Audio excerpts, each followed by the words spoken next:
Ano ang pagkakaiba ng mga buhaya sa ibang bansa at mga buhaya dito sa atin? Naku, malaki ang pagkakaiba. Ang mga buhaya sa ibang bansa, nakukulong sila. Pero ang mga buhaya dito sa atin, sa Pinas, nagtatago sila sa ibang bansa. Nay, Yes, nak. may magandang balita ako sa'yo. Talaga? Ano ba yun? Alam niyo po, Nay, halos ma-perfect ako kanina. Wow, talaga? Nakakuha pa ako, Nay, ng 98. Ang galing naman ng anak ko. Manang-mana sa akin. Ganyan din ako dati, nak. Malalaki ang score na nakukuha ko. Nang dahil dyan, binigyan kita ng regalo. Ano bang gusto mo? Yes, maraming salamat, Nay. Iyong kuya mong si Kulot. No, tingnan mo yung kuya mo, oh. Umiiwas na. Hoy, Kulot. May nakuha ka na bang malaking grado dyan? Wala, Nay. Sa sunod na po. Ay, itong batang to. Pasaway talaga kahit kailan. Sige, nak, ha? Sabihin mo lang sa akin kung anong gusto mo. Nay. Mm, May surprise ako sa'yo. surprise? Ano namang surprise na yan, Kulot? Baka niloloko mo naman ako, ha? Nakakuha na ako ng 100. Kahit talaga, anak. Perfect yan, anak, ha?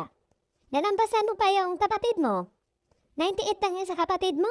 Ikaw, naka 100. Proud ka na yan sa akin, Nay. Oy, siyempre naman. Proud na proud ako sa inyo, mga anak. Nang dahil dyan, bigyan kita ng 20 pesos. Wait lang. Hoy, tika lang. 120 yung pera ko dito, ah. Bakit na wala ang 100? Hoy, Kulot! Bumalik ka nga dito. Pasaway kang bata ka. Kaya pala nawala yung 100 ko.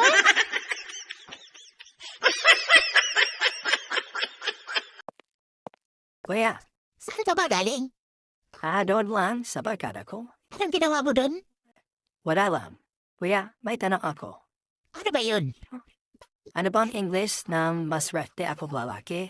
Sus, ang dali lang. Lucky me. Red pen. Iyo, matandang babae na kuripot. Matandang babae? Nakuripot? Ano? Hindi, Paylace instant money.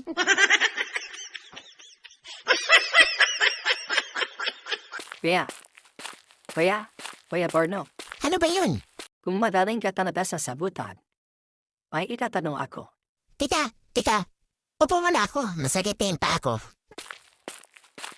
Ano ba yung mga tanong mo? Panay tanong ka at kulit mo. Hihihi. Hayaan mo na ako, kuya. Matalino ka naman eh. May napupulot ako para sa'yo. Ito.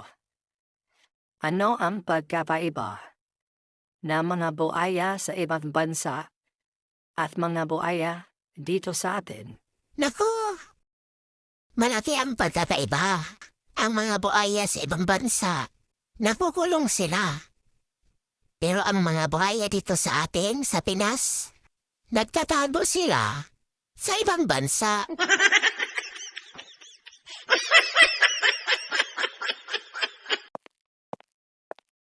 Doktel, bakit nag-cellphone ka pa dyan?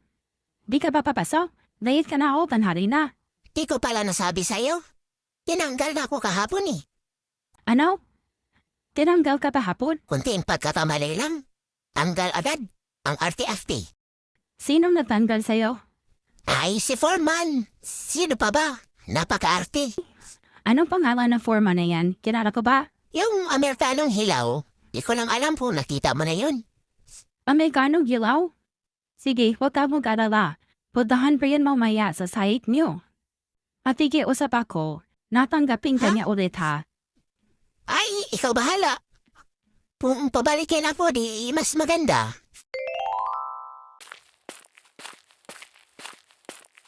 Hi, excuse me po. Yes? Ikaw pala yan, Tess. Sabi ng mai, ikaw may yan, Santi? Anong kailangan mo? Kasi, tinanggal mo yung asawa ko kahapon. Si Rukyo, Asawa mo pala yan si Dokyo. Eh, napumunta ako dito para makiusap sa'yo. Tanggapin mo naman siya ulit to. Please, para sa atin. Pasensya ka na. Hindi ko siya matanggap ulit. Reklamador. Paman. Walang nakatingin sa kanyang pantay. Hindi ko magawa. Pagsabihan ko yan mamaya. Basta, tanggapin mo lang siya ulit. Na huwag siyang tatamataba dito. Sige na. Ayaw ko na ang ganyang tauhan na masakit ang ulo, Tess. Pasensya ka na. Grabe ka naman, Santi. Hindi ka talaga mapakiusapan ha. Sige. Ipakilawan ko dito sa phone site mo na may nangyari sa atin nung nakarang buwan. Malalaman niya na asawa mo si Rika. Okay, sige. Papasokin mo siya bukas na mamanda alas 7, ha? Huwag siya malate.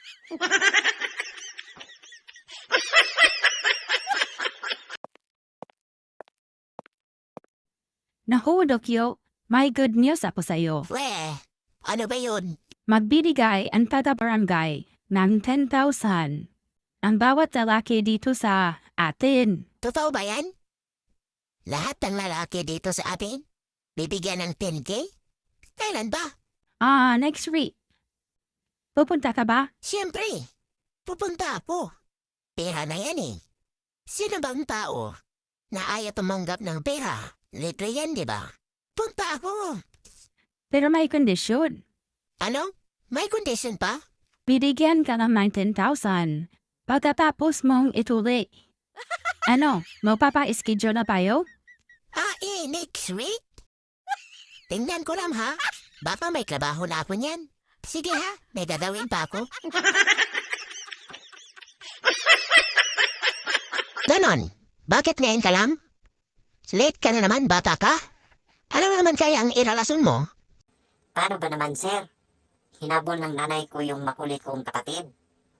O anong problema doon kung hinabol ng nanay mo ang kapatid mo? Bakit? Nanood ka? Hindi, sir, ah. Napakatulin kasi ng takbo ng kapatid ko. Kaya hindi mahabol-habol ni nanay. Ang problema, sir, yung ginamit niyang pangpalo sa kapatid ko ay yung sapatos ko. Kaya hindi ako makalis-alis.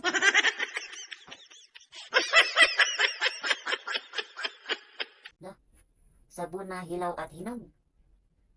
Ano kayang unahin ko nito? Nay? Nay! Bakit ba? Akala ko ba naligo ka na? Nay! Ano bang uunahin ko dito? Tsaka, bakit dalawa ang binili mo? Sa isang brand tapos iba-iba ang kulay. Ayun ba? Kung gusto mo, yung green unahin mo. Pang kinula or pang sabaw. Tapos isunod mo yung orange. Pang dessert. Pati yan, puproblemahin mo pa.